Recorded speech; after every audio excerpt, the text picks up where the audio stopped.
straight away, it cuts off. Likewise, at the end, somehow it cuts off, leave it for a couple of seconds, then start speaking, and at the end, finish, leave it a seconds, and then switch off. This is about Russian military manpower shortages, and has been increasingly important factor in the Russo-Ukrainian conflict. On the 18th of July, Russia acknowledged the first death of a female soldier in the Ukrainian war. But of course, the Kremlin won't tell the plain truth and call it a war. Now, how could you believe a government that would tell such a blatant lie as to deny that a war actually is a lie? But that's the whole truth. Their infinitude of flagrant lies. Why you should never give them the benefit of the doubt. Some open source monitors say that several female soldiers have already been killed in this conflict. Now, obviously, Russia has female soldiers. They're a small percentage of the army, tries not to have them in combat roles. So the fact that women are being killed in Ukraine shows that the Russian army is short of men. So Russian men, they generally do 1 year military service once they turn 18.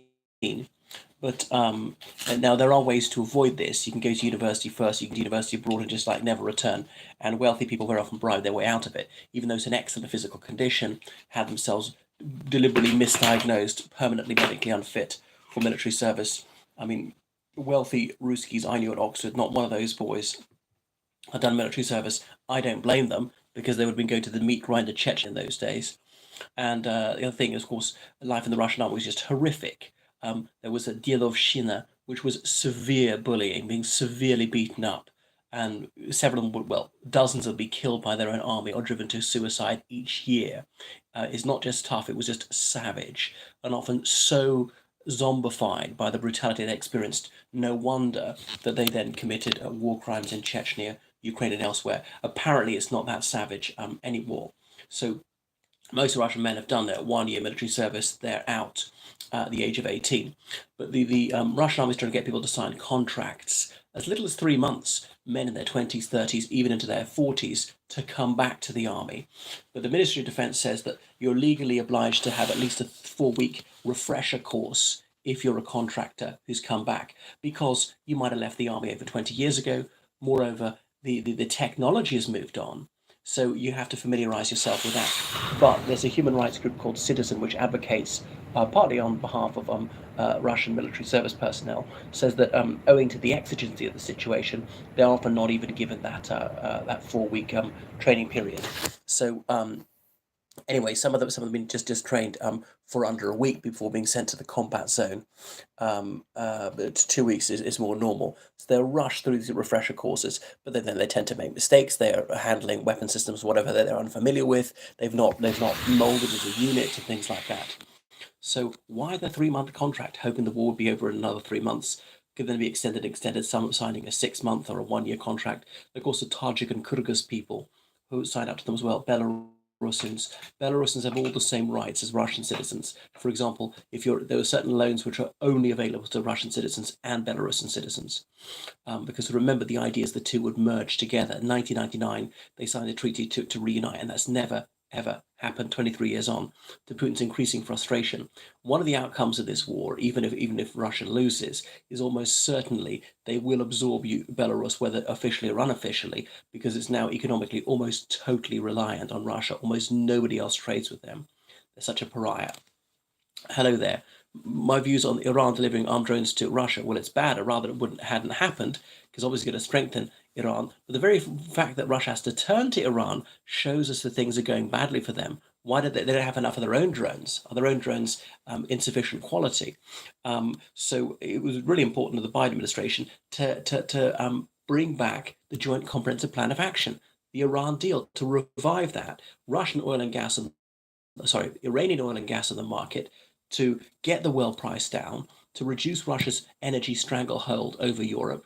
And part of the deal could be, and Iran, and you won't sell any weapons to Russia. And they wouldn't need to so much because then their economy would be buoyant. It'd be really good. A détente in the Middle East. The Saudi Arabians, the Iranians are also already tacitly negotiating about this.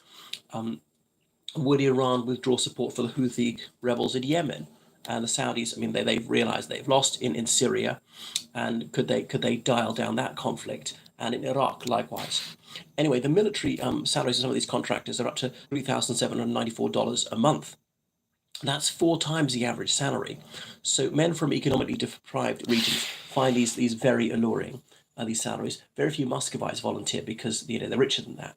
So the last time that Russia disclosed its death toll was mid-March 2022, when they acknowledged 1,351 combat deaths in Ukraine.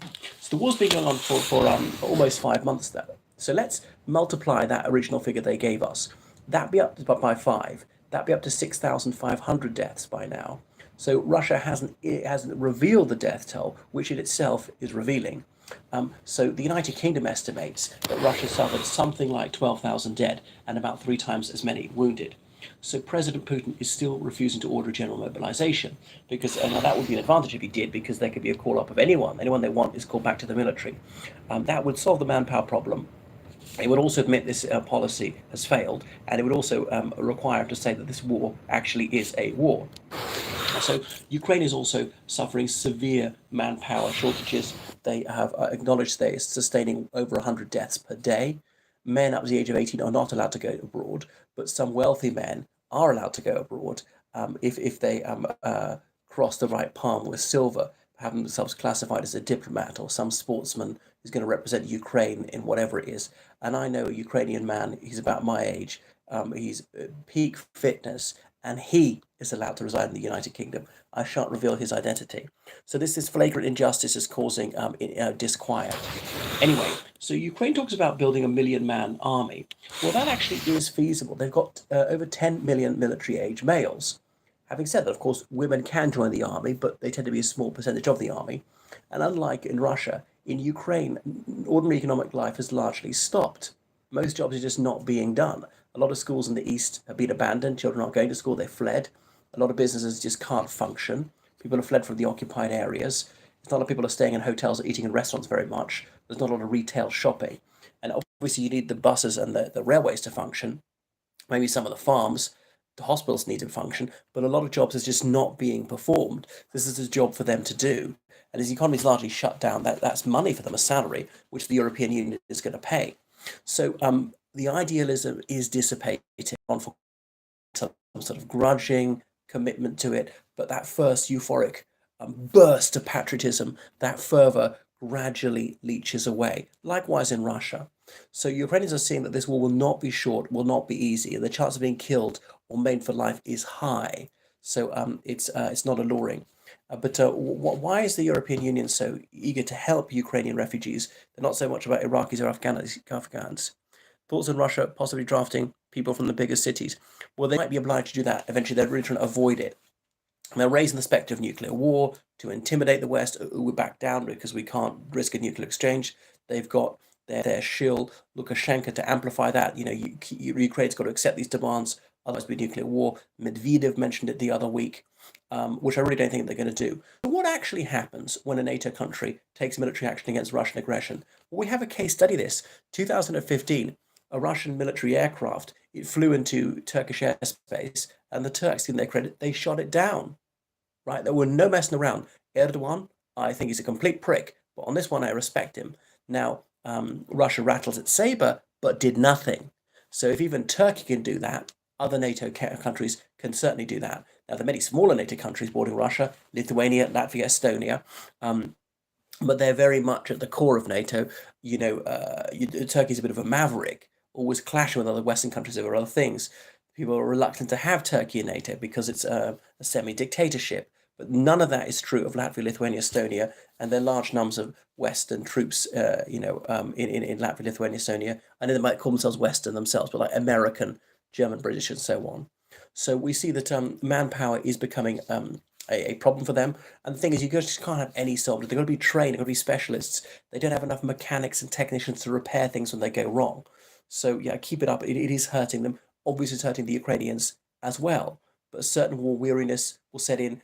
Putin might try to calm it down, to have a low intensity conflict like in eastern Ukraine. We shouldn't give him what he wants. I've heard in terms of HIMARS, they're like 18 HIMARS with more on the way, more of those excellent German howitzers and so on. So I think the West should just really give them way more. The Ukrainians said they wanted 300 HIMARS, And NATO countries should provide those. NATO countries can easily do that. See, but what if a war comes to give away all our HIMARS? We've got many of the weapon systems. A war against whom? Against Russia, obviously. China. I mean, I don't see any prospect of them invading Europe. They might invade Taiwan or something. Iran is not going to launch a ground invasion. Nobody else is going to launch a ground invasion of Europe. And obviously, you can create more HIMARS. So for NATO countries, it's better that Ukraine defeats Russia than NATO has to, and that'd be the Third World War. I mean, NATO could possibly see this as a golden opportunity to actually absolutely trash the Russian military. Just take out so many of their tanks, so many of their artillery systems, and sink so many of their ships, destroy so many of their planes and helicopters and so on. It'll take them a generation, cost them hundreds of billions of dollars to rebuild that, which will be very painful to afford because their economy would have been wrecked by sanctions. Right, thanks for watching. Goodbye.